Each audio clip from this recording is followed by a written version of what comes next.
listening to PetLifeRadio.com.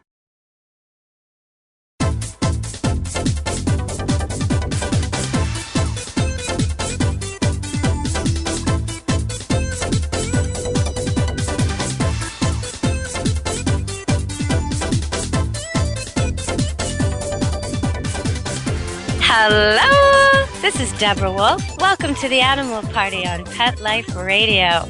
We've got a great show for you today. We're going to have on the show Dusty Rainbolt as my guest. She's a terrific cat expert, but she's also an author. She's written 3 books. Cat Wrangling Made Easy is all about living with many, many cats in your home. She's also written Cats for Dummies and Ghost Cats, which is kind of a walk on the other side.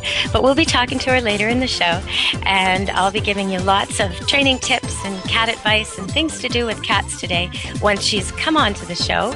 But before we have her, we're going to deal with some animal news, some dog news, including a little bit about the new Obama dog. And we're going to test your ethics, see if you agree that justice was done. We'll have some trivia questions, and I'll just keep you thinking about bears and dogs and cats, about pit bulls, and whether there really ought to be a pit bull ban. We're going to talk about all of that after this break. So stay tuned and listen to our sponsors, and we'll be right back. Come join the Animal Party. Don't leave this party before it's over, because the best is yet to come. Only losers leave the party early anyway. Party on. Back in a few. Flight 291 is now boarding. All passengers, please proceed to Gate 4. And who's this traveling with us today? This is Bailey. She's never flown Midwest Airlines before. Hi, Bailey. She'll be fine. We take special care of our traveling pets. In fact, our Premier Pet program was created by an employee and dog lover who believes that pets should be handled as precious cargo. And they are. Oh, and they earn travel rewards too. Oh, good. Thanks for flying Midwest Airlines, Bailey. Enjoy your flight. Visit MidwestAirlines.com. Hey, ready to take a walk? Not just you, but the whole family. It's the 2009 Whisker Walk, Sunday, June 7th from 11 to 3 at the Lancaster Fairground in Lancaster, Massachusetts. Pet owners and animal lovers walk to lend a paw to benefit the animal shelters and pet charities they love. Come see exhibits, demonstrations, educational programs, special attractions, product giveaways, entertainment, auctions, raffles, food, fun, and things for adults and kids to see, do, and buy, both human and pet related. Whisker Walk 2009, a fun day for everyone. For more information, log on to whiskerwalk.org. Coast to coast and around the world, it's Oh Behave with Arden Moore. Find out why cats and dogs do the things they do, and get the latest buzz from wagging tongues and tails in Rin Tin Tinseltown. From famous pet experts and best-selling authors to television and movie stars, you'll get great tail-wagging pet tips and have a fur-flying fun time. Oh Behave with America's pet edutainer, Arden Moore. Every week on demand. This is the place for a special paparazzi treat. Only on PetLifeRadio.com. Let's talk pets on PetLifeRadio.com.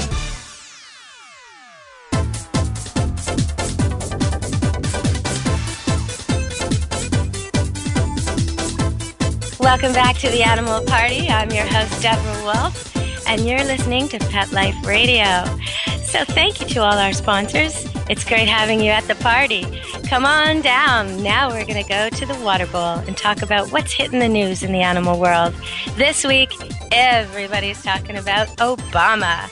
For weeks now, we've been hearing, should he get a golden doodle? Should he get a shelter dog? Should he rescue a dog? What should he do?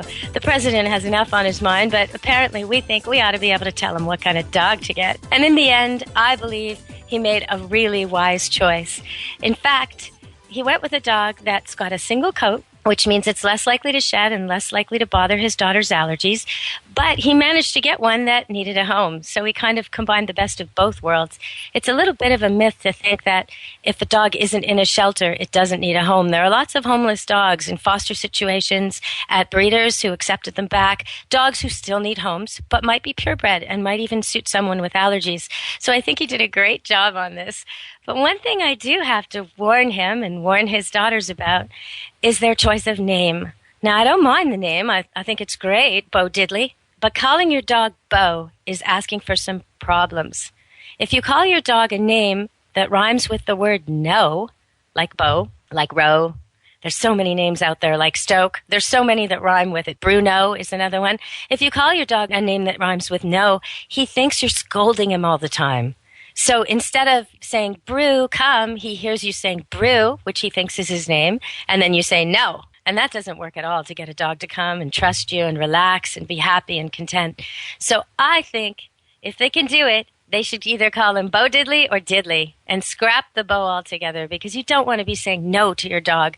And when you listen to it really closely, when you yell out Bo in a park or somewhere where you're calling him, he's only going to hear the O part. And that's the part that sounds like no. So hopefully they'll start calling him Diddley right away. Diddley's a great name. It calls well, and it'll make that dog a lot happier. In fact, there are some dogs who are neurotic, distressed, on the timid side, and all you have to do is change their name, and they change their personality. So that's something to think about. Now, I want to talk to you a little bit about justice. There's been some stuff in the news, and it's a little disturbing to me to see. Well, first I'll talk about pit bulls. It's a little disturbing to me to see that how many places are ruling out pit bulls and other breeds. In fact, some of them are so extreme. There's a list from one of the insurers that has, 74 names of dog breeds that they say are too dangerous. If you own this dog, you can't have their insurance policy. And some of these breeds, it's just a mistake. They've got everything from the Airedale Terrier, the Blue Heeler, what else? The American Husky, the Bulldog, the Boxer, the Chow Chow. Some of the ones on here, though, you just would never think would be there. The Fox Terrier, the Golden Retriever, the dog that pretty much symbolizes sweetness. The dog used to guide people who can't see is on here at number 45 as their list of dogs that negates their insurance homeowner protection policy. I think that's crazy. There aren't 75 dogs that should be banned. In fact, dogs make our lives more safe, not less safe. And recently in Vancouver, a woman jogging was murdered, and the police are recommending to people that if you go in the park, this is a park that is frequented by joggers and kids. It's a really wonderful park, a big, big forest right in the heart of Vancouver near the university. And they're telling people now, if you go there, go in groups. If you're jogging, jog with other women. Well, I just don't think that's practical. How often do you find yourself in the right mood, with the right weather, with time off, and the ability to go jogging, and your best friend feels the same way at the same time? And is she really the jogging match for you? Will she match her pace to yours happily? Sometimes you just want to run on your own, and there's no better way to run than run with a dog. So I really think that they're smart. The police are telling people bring dogs into the park, and it's long overdue. Dogs should be in the park. Every time there's a big dog in a park, on leash or off leash, he's protecting the whole park. If somebody's out of line, he's going to bark at that person. He's going to sound the alert. And a person who's out of line isn't even going to go there. They're going to see the dog, and they're going to keep walking. So I really hope we get dogs integrated back, as opposed to trying to keep them in the dog parks and away from all the people. The people need the dogs. So further to that, there was a child mauled in Surrey, a suburb of Vancouver, and really terribly mauled to the face. Horrible situation. And a woman walking her child in Maple Ridge, where I live, was also mauled by a pit bull. Both cases, they were pit bulls. And so this is raising the alarm again about the breeds and whether or not we should ban pit bulls. Well, firstly, I have to tell you, pit bull breed bans and other breed bans do not work. They just don't work. What happens is the bad apple people who want to have bad dogs switch breeds. They get something even more dangerous. They get something like a gladiator dog, which is a mix of a bunch of dangerous dogs, and they just skirt around the law. They keep their pit bulls, they don't license them, they don't register them, they keep them secret, which is worse. And there are, in fact, more after there's been a law like this passed. So it really doesn't help. Plus, the majority of the dogs who are causing the problems are cross. They're not purebred pit bulls. If you look at the stats, most of the dogs that do fatal damage and bite people are mutts. Now, that's because there's way more mutts than than purebreds, but that's the truth. Then when you look at the purebreds who bite, the most likely dog to get bit by is actually a Chow Chow or a German Shepherd. So why is everyone so upset about pit bulls? That makes me wonder, and I'm sure you're wondering too. Well, even though that's all true, the fact is that pit bulls comprise a really, really small percent. They only make up 3% of the dogs in America, the registered dogs in America, but they count for 50% of the attacks. And the reason is in the power of their jaw. In an attack with a German Shepherd, which is one of these dogs that bites a lot, according to the stats, in an attack with a German Shepherd, the chance of you going to the hospital or dying, having serious injury or dying, is 1 out of 156. But the chance of having serious injury or dying from a pit bull bite is actually 1 out of 16. So that's why people are so upset. It's just the amount of damage. And if you're wondering, okay, who's getting bit? Well, unfortunately, the majority of the people being bit do know the dog. They're not strangers. They're not burglars. They're not robbers. And a lot of them are children. And this is where it gets scary. In fact, the group hardest hit is boys ages 5 to 9. And the dogs who are most likely to bite are dogs who are male and intact. So if there's no reason for you to have your dog intact, if you're not part of a good ethical breeding program, go neuter him, go spay her right away. The dogs who bite, the dogs who wander, the dogs who fight, the dogs who get hurt, the dogs who trouble us all, the dogs who don't do their job right are more often neutered than not in a huge percentage. So we really have to watch that. Now with kids, 77% of the time the kids get bit to the face. So it's really, really serious. Now that stat for the neuter is that a dog who's not neutered or spayed is 3 times more likely to bite than a sterilized one. So you can see why I'm hitting on that point. Really, really want to make that point. If you've got a dog that's chained up and it doesn't experience people and it doesn't learn how to get along with people or kids, then when it gets out, it's a huge problem. And the dog that attacked the woman and maimed her hand and she was afraid it was going to go for a toddler, that dog was wearing a leash that it had broken away from. That dog was not socialized properly. The other dog that's been in the news lately, again, not socialized properly, not trained with kids. All dogs need to be shown what they're expected to know and how to live peacefully so that when something unexpected comes up, they know, oh, it's just a kid. I've met kids before. Oh, I know, it's just the neighbor, that kind of thing. If you isolate them and segregate them from the world, they become very dangerous. So we got to get our dogs treated well and trained and back in society. I'm sure on further shows, I'll talk more about the pit bull breed ban, BSL legislation, and why it doesn't work. And we'll come back to that when I have an expert on the show who deals with Rotties or pit bulls or some other dog people want to ban. But for now, I'm going to let you know that our brain trivia tease question today has to do with the brain and which animal is most similar, has a brain most similar to a human who is bipolar? That's the question of today. Is it cats? Is it dogs? Is it goats? Or is it horses? Which of these 4 animals has a brain most like the human bipolar brain? A brain of a human who's bipolar. And we'll answer that question when we come back at the end of the show.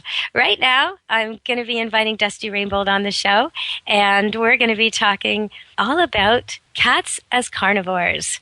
Cats are carnivores. They should not be fed a vegetarian diet. I'm about to welcome to the show my guest expert today, well-known author Dusty Rainbolt, author of Kittens for Dummies, Ghost Cats, and my favorite, Cat Wrangling Made Easy. Welcome to the show, Dusty. Oh, thank you for inviting me. I'm looking forward to our discussion. It's great to have you, especially when I find myself talking once again about the crazy celebrities putting their pets on vegetarian diets. Oh, come on. Please tell people this just shouldn't be. Well, I don't know which celebrity of the week has decided to go to a vegan or vegetarian diet for cats, but the truth is there's no such thing as a vegetarian cat. You can feed him a vegetarian diet, but that doesn't make him a vegetarian any more than putting feathers on him makes him a bird. So it's not just a preference of taste with cats. They really aren't built like rabbits or humans, omnivores or herbivores. They're not built to get nutrients out of vegetables the same way we can. So they truly rely on meat. That's right. They're obligate carnivores. That means they have to have meat. There are no meat substitutes that they need taurine because taurine helps their hearts. If they don't have enough, they'll go blind. They'll develop cardiomyopathy. And there is no substitute for taurine. People who have taurine substitutes, it's animal product. So you can't ever, even if you go vegan and you're adding the taurine, you're still adding animal matter to their food. They are carnivores. They can't live on a vegetarian diet. A diet that's truly natural for cats is about 12 to 18 mice per day. That's really what they ought to eat. So part of the reason we're talking about this is there was a lot of kerfuffle over this when a famous author had to put down his cat at the end of a long life, and he wrote a tongue-in-cheek article stating that he was glad because it saved the fish. And he was basically blaming the world's cats and the pets who eat pet food for hurting the world stock fish populations. And this seems so crazy. It's only 10% of the world forage fish that goes to cat food, and it's really easy to feed your cat without feeding it fish food. You could pick foods that don't involve fish. So I really don't think the answer to the shortages of fish is in not feeding our cats fish or not feeding our cats meat. The answer is in controlling our pollution, our runoff, our pesticide use. That's where we have to be heading. Don't you agree? I absolutely agree. And overfishing. I mean, you know, let's face it, humans are the ones that are eating most of this. I'm sure that the pet food industry probably uses seconds and so they're not getting the top of the line fish anyway. So Absolutely. it's a crime, I think. It's cruelty to feed your cat a vegan or vegetarian diet. So we're going to talk some more after the break. Right now we have to take a break and listen to our sponsors, and they're great sponsors, so it's worth listening to. They're fun. And we'll come back right after that to the animal party, but I'll be talking to Dusty about how to train your cats, how to get your cats to behave in your house. How do you know the bully from the victim? How can you tell which cat's on top? And how do you make them get along peacefully? We'll talk about all that when we come back from our sponsors. Thank you.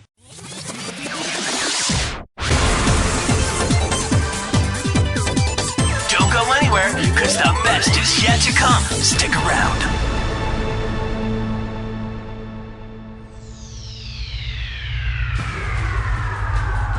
Greetings, human. What planet am I on? Welcome to Pet Planet. Here's a copy of Pet Planet Magazine, Florida's most informative and fun pet resource magazine. It features heartwarming stories and informative articles from local and national pet experts. Excellent. Pet Planet Magazine offers Operation Planet Rescue, helping rescued pets find new homes. And it's available at 500 locations in South and Central Florida and 24/7 on the internet at petplanetmagazine.com. If you're out and about with your pet, you may be featured in paparazzi, candid pictures of you and your pet. For up-to-date pet-friendly events, activities, and pet-related services and products, Pet Planet Magazine is your final destination. I shall take this magazine home with me. Back to your home planet? No, to my condo in Boca. Pet Planet Magazine. Check them out at www.petplanetmagazine.com or 352-394-8578. It's out of this world.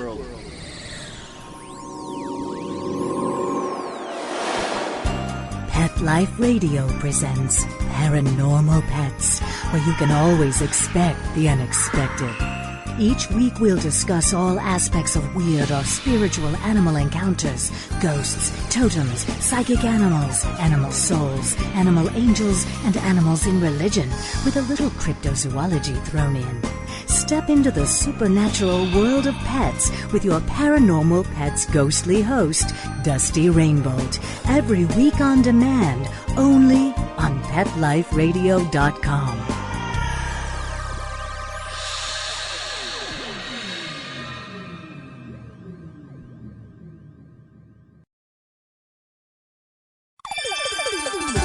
Let's Talk Pets on PetLifeRadio.com.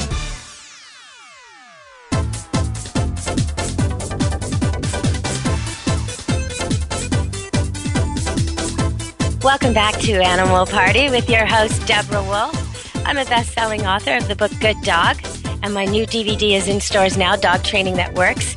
I've been doing radio a long time, and I won the Dog Writers Association of America's Best Pet Radio in America award. So I've been doing this for a while, and I'll be bringing you the best guests I can find from the animal world. Dog experts, cat experts, Today, we have Dusty Rainbolt on the show, author of Cat Wrangling Made Easy, one of my favorite books.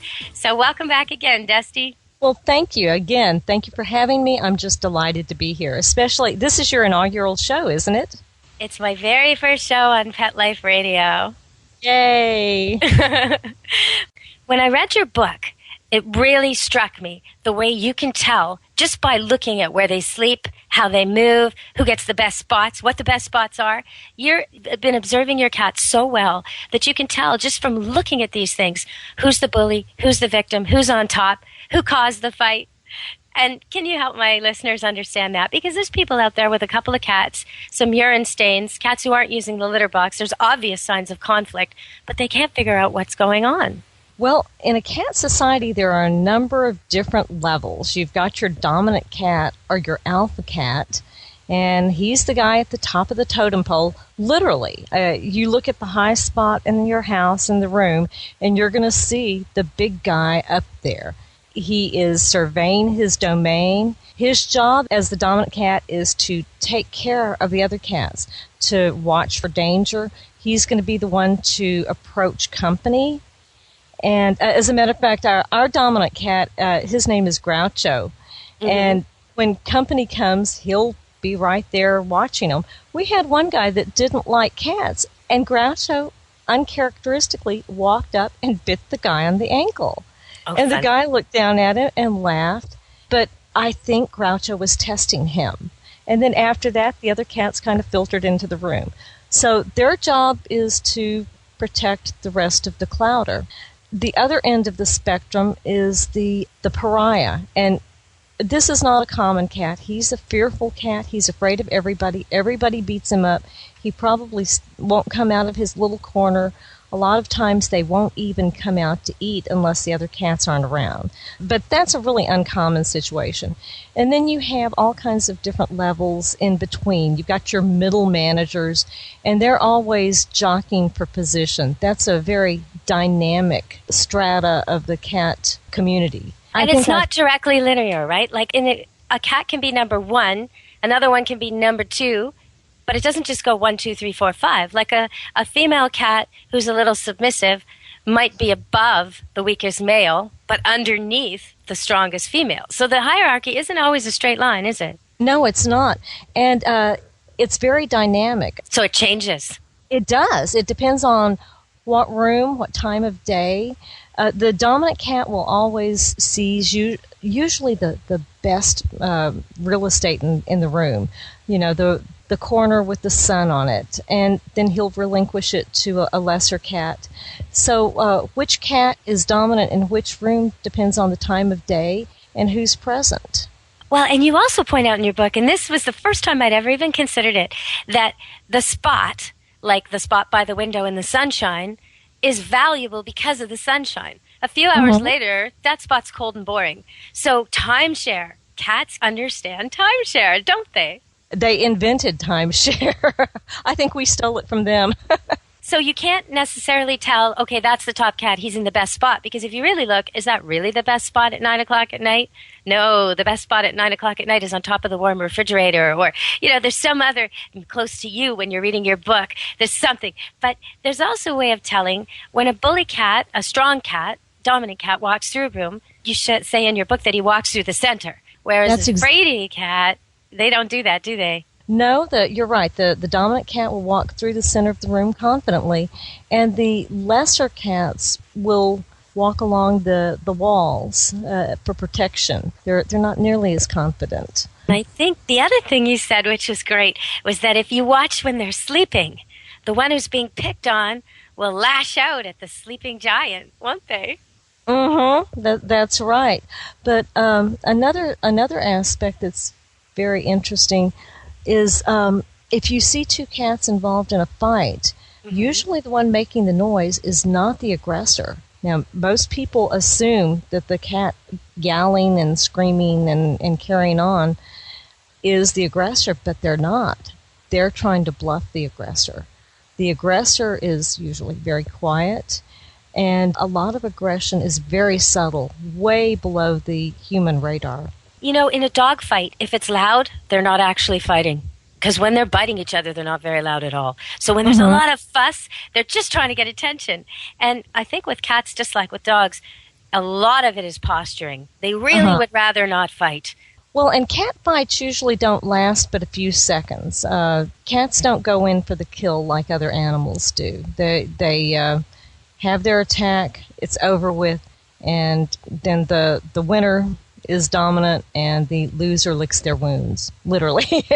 Well, that's interesting because sometimes people perceive cats as, I guess, unnecessarily violent. The idea that a cat will kill when it doesn't need to eat and it's not hungry disturbs people, you know? And so they think of cats as malicious or vindictive. But when you talk about them fighting, they have as little aggression as possible to settle the dispute, and they get over it. They don't sit and sulk about it for days and days and days, right? That's right. There's a good reason why they don't want to engage in fights for very long. In the wild, if you get hurt, you can't eat. You know, if you get bit on the paw, you can't run after the prey. If you suffer injuries and you get an infection, you could die. So the less contact you have with an opponent, the less opportunity you have to get hurt. It's a survival mechanism. And gee, people should take a lesson from that, I think. Yes. No, there's a lot of lessons to be learned from cats. The way they stretch, we use it for yoga, we use it for martial arts, but there's a lot in it. The way they stretch, the way they take care of themselves. They only spend, 8 hours a day working? The rest is sleep. And that's if they have to hunt. I mean, these guys, they know how to relax. They know how to live. Well, and you know, when they're relaxing, they're storing up that energy because when they hunt, it's a sprint, it's a spurt, and they use up a lot of energy. So, but they're very efficient hunters. They're efficient at everything they do. When you compare them pound for pound to another animal of that size, you really can't find anybody as agile, as fit, as able. The cats, they see in 7 times less light than we do, and they hear 1.5 more octaves than we do. And all their agility puts most of the animal world to shame. The only thing as agile as a cat is probably a lemur. I mean, they're really gifted athletically. They're very neat. And that brings me to another point. Cats really need exercise. If you have a naughty cat, there's a good chance that he just has way too much energy, and you need to exercise him 2 or 3 times a day. I don't mean let him play with the little ball that he's been ignoring for 2 years. I mean get one of these feather toys out and let him chase it for 10 minutes. I think people expect adult animals to just sit around and play with toys the way a little kid would play with a Nintendo or something. It doesn't work like that. If you're not playing with the dog or the cat, then it's not very interesting. It's like if you want to go play basketball, but there's no hoop, there's just a ball, and you're just sitting there by yourself. You need another person in a net to make it really a fun game. And that's the same with cats and dogs. You can't expect your dog to entertain himself in your yard by himself with nobody to play with. You can't expect your cat to chase around a ball like a little kitten. I mean, if it's really frustrated, if it's at the end of its rope, it might. But it'll probably shred your curtains instead. You'd be better off to set a time every day where your cat knows, okay, this is playtime. And you initiate it so they don't bug you to get it going. And you make it fun. You take something they're allowed to play with and you make it surprising. Pretend you're the prey. That comes to the prey mate issue. You have to be the prey. And study prey. I mean, study the way a mouse moves or a bird moves, because it's no fun if you just run the toy back and forth so they can't catch it. They need to catch it, play with it a little while. The prey needs to get away, and you do that for a while, and then you end with them getting to kill the prey, and then you give them a treat. And this is especially a good thing to do if you have a cat that likes to bother you in the middle of the night. Wear them out. Beat them, because that would be the natural order of things, and then they'll sleep. Yes, definitely. In homes with more than one cat, there's almost always this terrible odor, like the cats have been peeing not in the right place, not in the litter box, and usually people just don't have enough boxes. If you've got 5 cats, you need 6 litter boxes. And I'm not overstating this, am I? No, you're not. I know people that have 5 cats and 2 litter boxes, and I shudder. I cannot imagine that. But people need to realize that cats are very much like humans, except they're cleaner.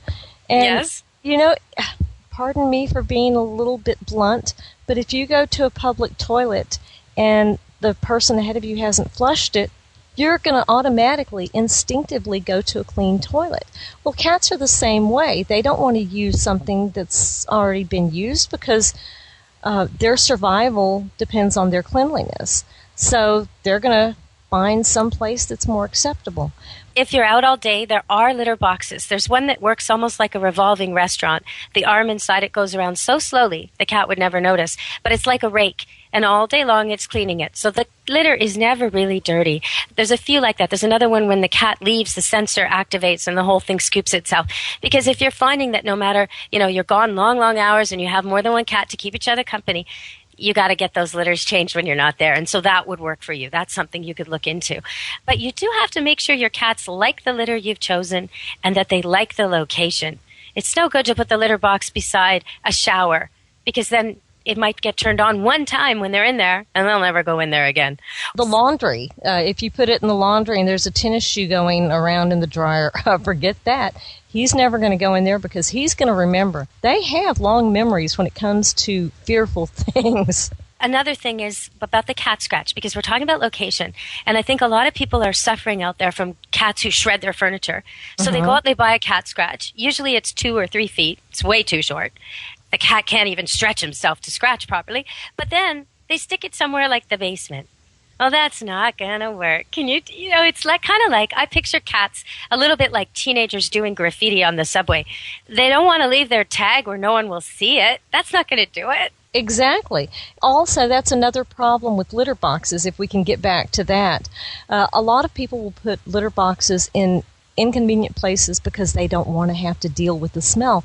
Well, the problem is the cat has to go down a whole story to get down to the basement. And especially if you have an old cat or a cat with some kind of disability, they're just not going to be able to do it. And as far as a scratcher goes, same thing. Things need to be convenient for the cat. Cats are not going to go to a lot of trouble. You need to put the scratcher next to the couch that they're scratching on, and then you can move it slowly to the area of the room that's more acceptable. But don't just put it someplace away because they're not going to use it. And as you said, it needs to be substantial. They need to be able to stretch, and take your finger and poke the top of it. If it moves when you poke it, it's too short or too small or not stable enough. Okay. Well, you know what? I'm sorry to say we've run out of time. I'm going to have you back on the show if you're willing, Dusty. Will you come back and talk with me again? Thank you for coming to my animal party. It's been great on Pet Life Radio. Thanks, Dusty. We'll talk to you again soon. So that was Dusty Rainbolt from DustyRainbolt.com. If you want to see more about Dusty, look her up on Pet Life Radio, where she has a show herself. You can also get transcripts, send me comments or pet questions, pet problems to my animal inbox at Deborah@Pet Life Radio. And I just want to suggest to you today that every week, if I've got animal emails from you, I will read them out on the show. But when I don't, I'll give you a couple of good websites. And lately, I've been twittering this cat called RomeoTheCat.com on Twitter. And Romeo the Cat is raising some serious money for animal shelters and charities. So if you're interested in Twitter and if you'd like to see what Romeo the Cat is doing, check out RomeoTheCat.com. Another great site I've been looking at lately because the titles grab me. A couple of new books out. The Creature Under the Fridge, Kiss My Kitty Butt, and Lessons in Stalking. And information about those 3 are all available on mypetfreebies.com, which is another good site to check out for, well, you can guess, pet freebies. So check that out too. Next time I'm on the show, we'll talk a little bit more about justice topics and polar bears, and we'll do some more dog stuff. But for now, I'd like to leave you with just a small little comment. Difference between dogs and cats. Dogs play with old socks. Cats play with new pantyhose. There's a difference between dogs and cats. And the answer to the trivia question is the animal brain that is most similar to the brain of a bipolar human is the cat. Cats shift back and forth very quickly, and they go into their primitive brain very quickly. And there's some really interesting work coming out showing that the cat brain is a lot like a bipolar human's brain. And I've just got one haiku for you before we go. This is a cat haiku from one of my favorite authors, Arden Moore. And here we go. Litter box, not there. You must have moved it again. All crap in the sink. Okay, so with that, That's been our animal party. We'll talk to you next time. Come back to the party at Pet Life Radio. This has been Deborah Wolfe, your host. Party on, animals. Let's talk pets every week on demand, only on PetLifeRadio.com.